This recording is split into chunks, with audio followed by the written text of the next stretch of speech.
এখানে একটা মজার জিনিস শেয়ার করি তোমাদের সাথে। এত ঢং করতে করতে ভিতরে তো ঢুকলাম, ভিতরে ঢুকে সবাই মিলে ডিসাইড করলো এখানে না খাওয়া যাবে না, কি করে বেরোনো যায়।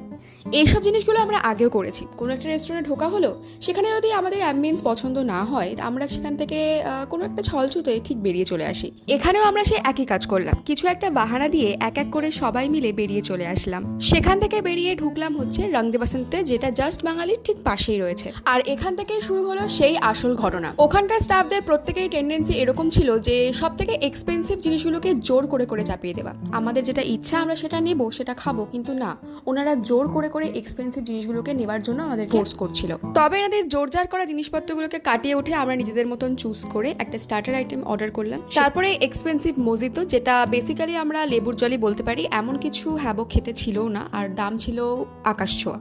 এরপরে মেন কোর্স অর্ডার দেওয়া হয়েছিল, যেটা আসতে খানিকটা সময় নিচ্ছিল। অর্ডার দেওয়া হয়েছিল